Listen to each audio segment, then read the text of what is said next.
Hello, everybody. Welcome to week 3 of Warrior Women Wednesdays. My name is Annie, and I'm the Engagement and Operations Manager of Calling All Crows. Before we get started, I would like to do a land acknowledgement.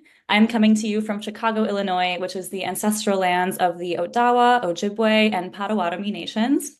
We're super excited to be here with Return to the Heart Foundation for week 3 of Warrior Women Wednesdays. If you're not familiar with Calling All Crows and the work that we do, we are an organization that works with artists, venues, music fans to really connect folks to movements for feminist justice and equality. So this is a series that we do with our incredible partners, Return to the Heart Foundation. We do it every November. It's every Wednesday, and we're super excited for this week's episode. We're going to hear from some incredible warrior women, as well as hear from Tiana and Gina from Return to the Heart Foundation, who will hop on in just a second, about the Our Sisters, Our Sacred Fund, which is a really cool fund that is accepting applications. So I'm super excited to hear a little bit more about that. And without further ado, I'm going to go ahead and kick it over to Gina and Tiana. Hi, I'm Gina Jackson. I am the CEO of the Return to the Heart Foundation. We are a foundation created by Native women for Native women and girls. And I'm excited today. I have my colleague Tiana with us, and we're going to be sharing about our fund and have a Q&A about the fund today. We also have some special guest speakers, including Lynette Grey Bull, who is the founder and executive director of Not Our Native Daughters. And it's an organization that focuses on social justice, Indigenous issues, missing and murdered Indigenous women, human trafficking, and policy reform. She's just an amazing bright light in this movement, and I'm excited that she's here with us today. But let me pass it along to Tiana for her introduction. Thank you, Gina. Madakipi, Chande Washdana Pe Chiuzapi, Tiana Spotted Thunder Imachiapi, Nala Kolia Tashiag Muka Hoashdewi, Ogwala Emataha, Dayawa Chanka Piksto. Okay, again, my name is Tiana Spotted Thunder. My Lakota name is Good Voice Meadowlark Woman. I come from the Oglala Lakota people, and it's great that you all joined us again for our third episode. I am very excited because this time we have a very good singing sister of mine, Fawn Wood, joining this episode. And she is a very well-respected singer coming from a multi-generational singing family, the Wood family, and she comes from both the Plains Cree and the Salish tribes. And she would sing with her mother and father at powwows growing up, but has gone on to create her own music career. She was even the first one to win the Gathering of Nations hand drum contest in 2009, the first female to win. And she has paved the way for so many women singers of my generation and generations after us. So I'm very excited to have her and showcasing her song, Remember Me. So again, thank you all for joining us today. Awesome. Thank you, Gina. Thank you, Tiana. I'm so excited for this week's episode, and let's go ahead and get started. Hi, Lynette. Welcome to Warrior Women Wednesday. I'm so glad that you're here with us today to share what's on your mind, what's on your heart, and to introduce yourself to the folks out there listening and watching us today about your organization. Yes, well, those Nananao, Nakase, Nech, Hihani, Mini, Tatonka Kuye. Greetings. My name is Lynette Grey Bull. I am both Hunkpapa Lakota and Northern Arapaho. I am the executive director of a nonprofit called Not Our Native Daughters. We are a national MMIW, our organization. We also focus on human trafficking of Indigenous people. Another program that we have under our organization is called Indigenous Youth Voices, where we help Native youth with outdoor recreation trips to get familiarized with environmental justice, conservation, and climate change. We do traditional ecology knowledge with our elders. Our elders do come along with our trips and our meetings. So have a lot of hats that I wear, but I'm honored to be here, Gina. Yeah, thank you. So, right now we're in, a time where there are more Native women in leadership positions, elected officials, whether that's on federal, state, tribal, local, county levels than ever, which is very encouraging. There's more Native women that are graduating and going into fields that we need. We need all the fields, basically. So there's some good things happening, but there's also a lot of things that we're catching up on. We have been targeted for land and resources, and we have not recovered. And our statistics show that in every way.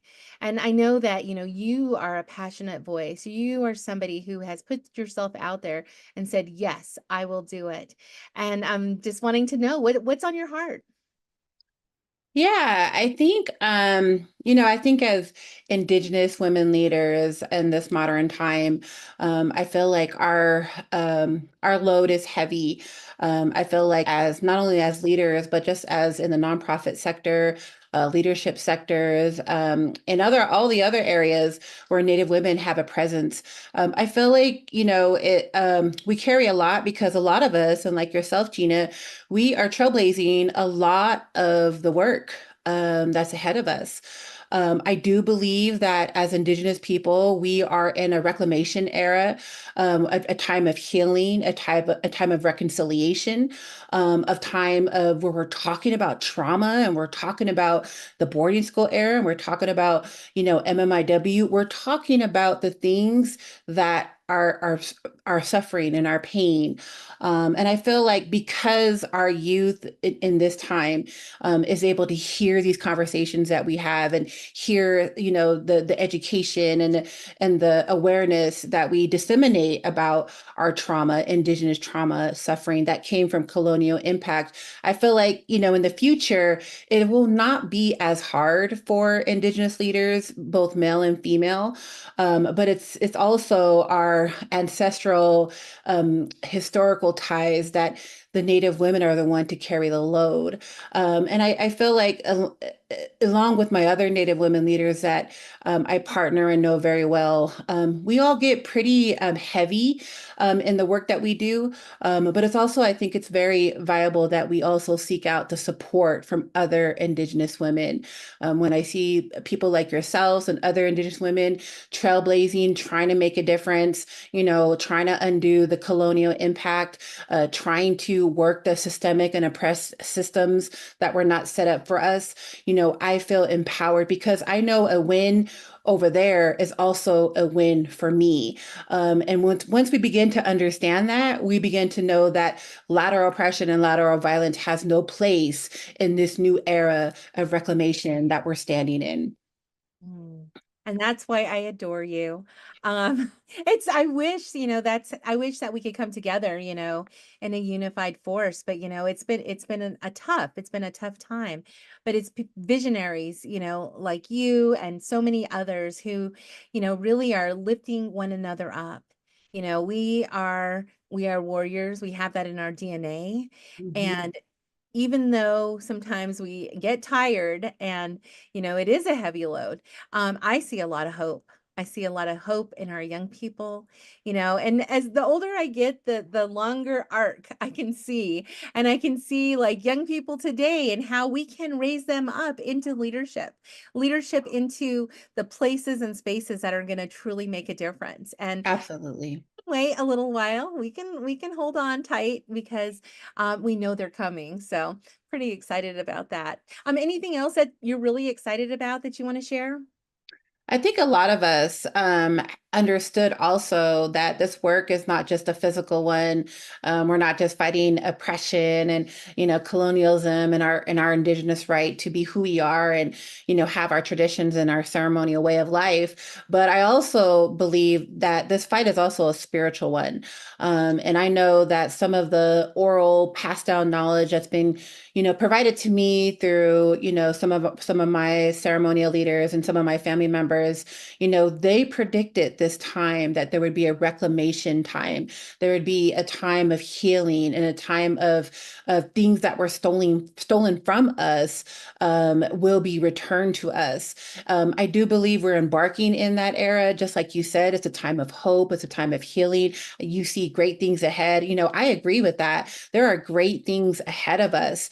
And the more we're able to come together and unify and understand that we're all, related, as we say in Lakota, but, we are interrelated because we're also taught that we're related to the ecosystem and the wildlife and the earth that we're called to take care of. But we forgot some of that knowledge and that wisdom that we're also supposed to take care of each other.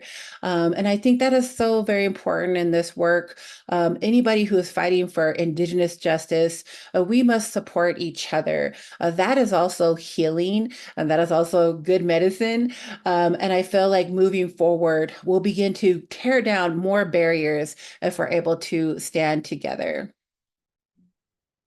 Thank you so much for your good medicine. I appreciate your wise and powerful words today, and just send gratitude to you as a leader. And also, too, for folks who want to learn more about your work, where can they go? Yeah. So my organization website is www.notournatives.org. Our program, Indigenous Youth Voices, is also underneath that website. We're on Facebook, Instagram, LinkedIn, and also, X.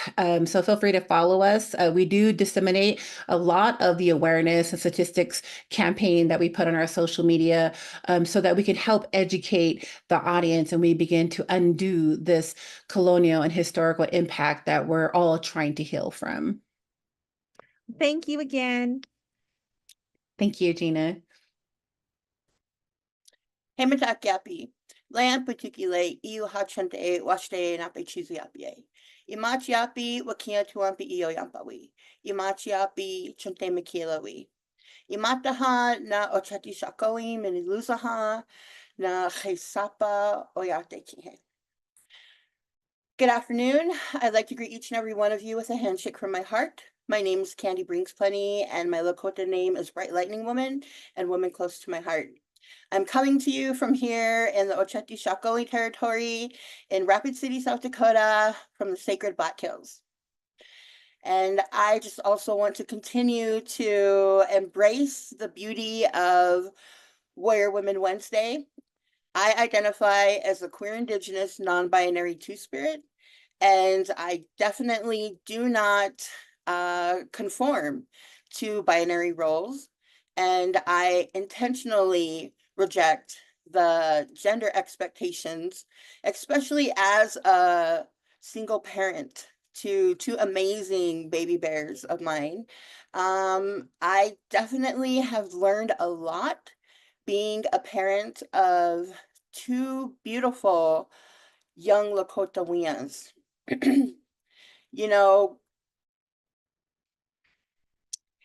My journey in itself, I identify as a two-spirit warrior queen, but I definitely use the pronouns they, them, prefer the pronouns they, them.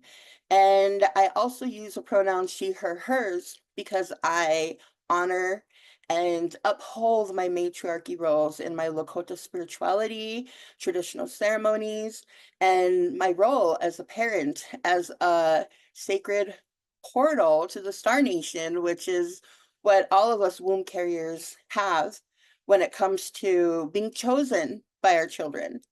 I feel like I have continued numerous front lines when it comes to just honoring and upholding my own authentic worldview, my own true authentic walk in this journey as a two-spirit person. And two-spirit definitely is an umbrella term. It was coined in the early 1990s, so it is contemporary. It's not a traditional terminology. And that is because there's over 580 tribes federally recognized in the United States. And that's just the United States. That's not the entire Turtle Island. Turtle Island is our First Nation relatives up in Canada, the United States, and Mexico. It's all of North America. And, you know, I am very much activist and advocate for the fact that, you know, your privilege was built on the shoulders of our ancestors, built by stolen people on stolen lands, and Turtle Island has no borders. Okay, with that said, you know, I definitely very much am looking forward to November 21st, which is Trans Day of Remembrance. And, you know, I very much was present ever since this became an actual national event where we come together and we honor those trans relatives who have passed over this past year. And it's not just any type of passing, it's those who were taken before their time, those trans relatives who were murdered. And oftentimes I find myself, you know, on the fence of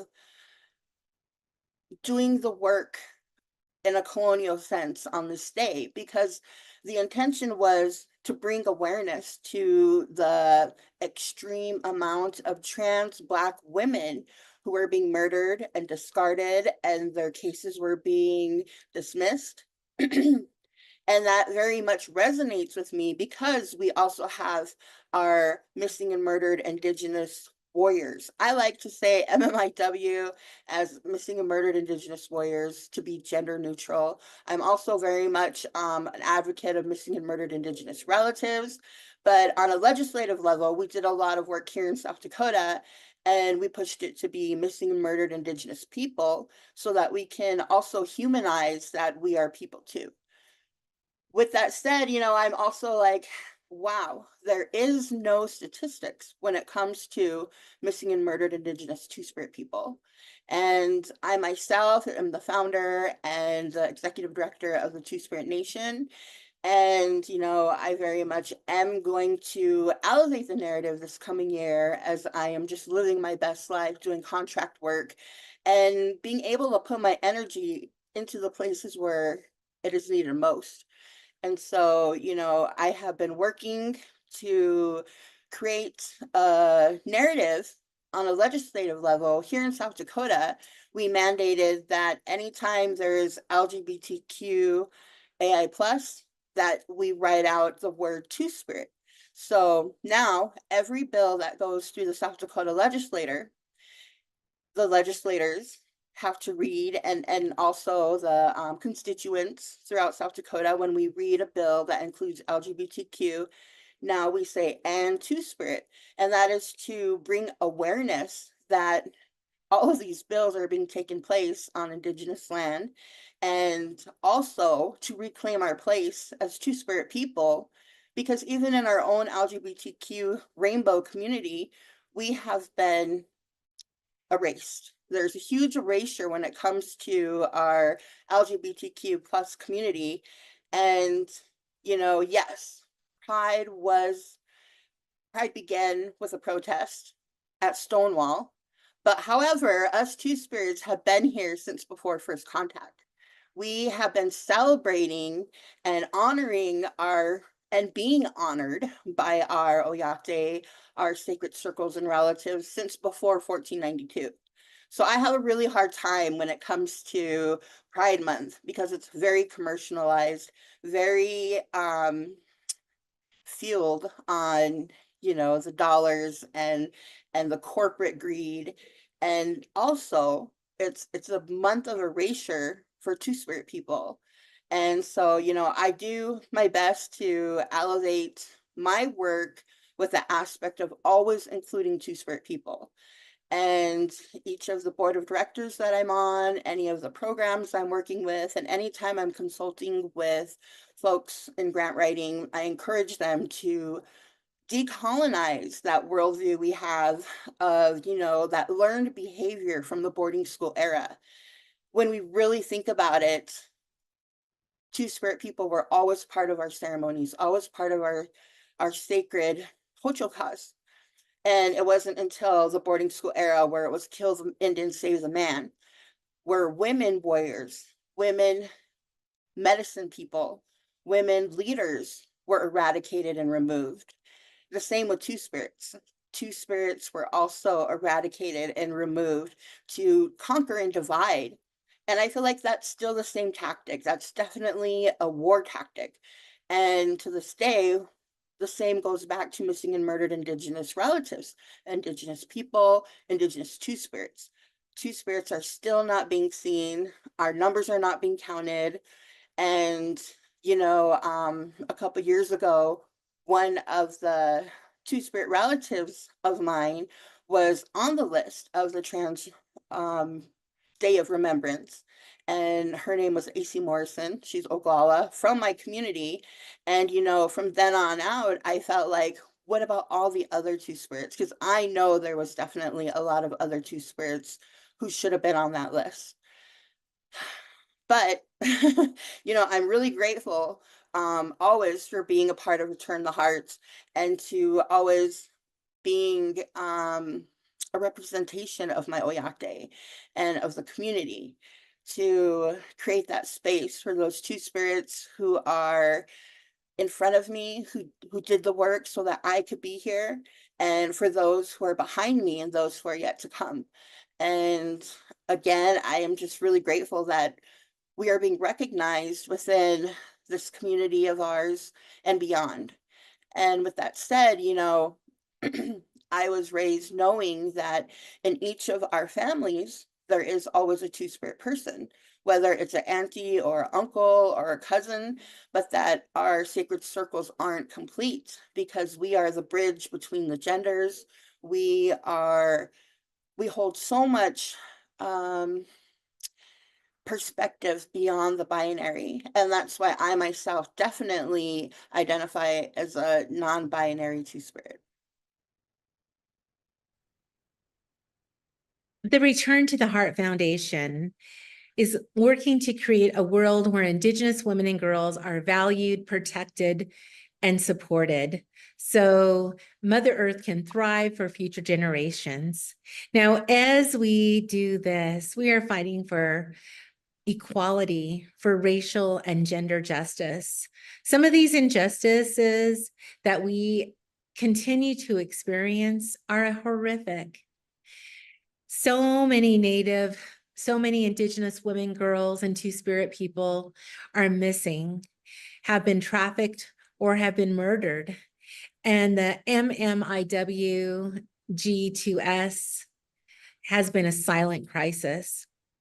As a funder, I am so grateful for the partnership with the Roy and Patricia Disney Family Foundation, who has made the first critical investment for our Sisters Are Sacred Fund and has agreed to match contributions up to $500,000. Today's live stream is focused on missing and murdered Indigenous women, girls, and Two Spirit people, because we cannot wait even one more minute to talk about this silent crisis. Yes, thanks so much for sharing all of that, Gina. And I wanted to know why our Sisters Are Sacred Fund is so important. Well, there are unique challenges that Indigenous women, girls, and Two Spirit people are facing, including, violence against us, and not to mention historical traumas, socioeconomic barriers. All of this is related to colonization and the taking of the land. Also taking of ourselves, our bodies. There's nothing about us as Indigenous people, as Indigenous women, that make us inherently vulnerable, but we have been targeted for land, for its resources, and targeted for our bodies, for ourselves. And it's so important that we take action and make efforts to end this crisis. And doing so is a social justice action. Yes, that's so true. And the statistics speak for themselves. In the US, 40% of sex trafficking victims are American Indian or Alaska Native. And 84.3% of Native women, which is more than 4 out of 5, have experienced violence in their lives. And then murder, too, is the third leading cause of death for Indigenous women, which is 10 times higher than other ethnicities. And the National Criminal Justice Training Center has an infographic fact sheet that we will drop in the chat and share. And Gina, I was just wondering how our Sisters Are Sacred Fund operates. Well, we believe that those who are closest to this issue are also closest to the solutions. We believe that investing in Native women and Two-Spirit people-led solutions are absolutely critical and the path that we need to take to move forward. Indigenous-led, culturally grounded responses to these issues are needed. And that is why our approach to the fund and the grant-making process is guided by cultural values, Indigenous leadership, and focus on community needs and the priorities using trust-based philanthropy principles. We are not telling the grassroots what to do. We are asking them to tell us what the solutions are. By using a participatory grant-making model, we are bringing together an awesome group of Native women advisors, participatory grant-making reviewers, including some with lived experience. This is a crisis of life and death, and we hope and encourage our philanthropic partners to stand with us as we acknowledge this important issue and make significant investments in disrupting this crisis nationwide. Yes, and this makes me so excited for the ones that are really going to utilize this funding in a good way. And I know that there are so many creative women and people out there that will be able to utilize this funds and be able to make their visions come true in the efforts that they would like to see come into fruition. So tell everyone, when is the deadline for funding for applications, and for those that want to donate, how can they donate? So the deadline, applications are open right now. And the best way to access that is to go to our website at www.return2heart.org. And we have a page that is focused on our Sisters Are Sacred Fund. So you can apply right through our website. The deadline is December 1st. And we really hope that, anybody who's listening today will throw your hat in.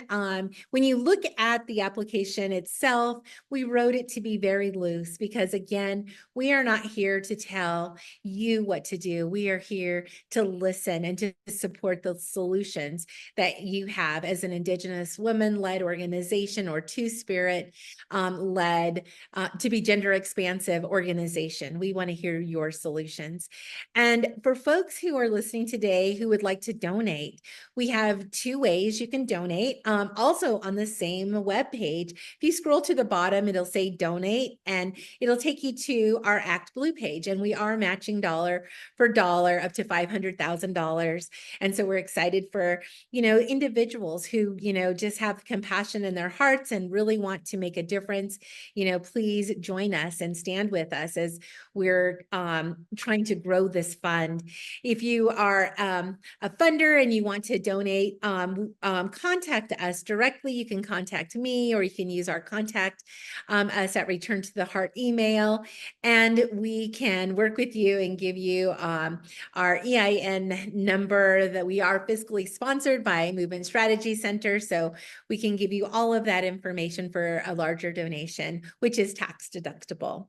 So those are two ways. Some other questions that have come up is like logistical questions. What is Native women led? Well, for example, we are supporting and investing in Native women here in the U.S. that are from tribes that are federally recognized. We also are opening this fund up to Two-Spirit people to be gender expansive, and also who are in federally recognized tribes. So another question that also came up is, are there templates like for our budgets? And no, we want to see folks who will use this funding in a way that will really make a difference. So we try to keep this purposefully very loose in the sense that we want to, flip the script, acknowledging that philanthropy has often built its wealth on the land and the land's resources, in the US, indigenous land. So we want to support the people of the land and to make the process as easy as possible, and really hear from you to get your solutions and to support and invest in that, because we know that will be the answers that are going to turn the tide on this important issue. We can no longer be silent. We just can't do it anymore. And so we would ask that you amplify, this opportunity, the opportunity to apply with your networks, amplify the opportunity to donate also with your networks. We need these Native-led solutions, and we need to support the change makers with the funds that are going to protect our communities. It takes deeper learning to have deeper healing. And we need our allies not just to learn and not just to listen, but to take that journey with us, take that journey with cultural humility, with problem solving and teamwork. And as Native women and Two-Spirit people, resilience and strength is in our DNA. We believe when we heal the women, we heal the world. So please share this opportunity. Yes, if you are interested, I encourage you all to apply and look forward to seeing the projects that come about. And this is such good and amazing funding for all of our grassroots people. So please, please, please apply. And thank you all for listening. Thank you to my Chemponshi, my cousin Candi Brings Plenty, also for coming on and sharing some beautiful, beautiful, strong words with us. We're just really happy to have you as our guest, and we wish you all the best. Chemponshi, Wopila. Hi.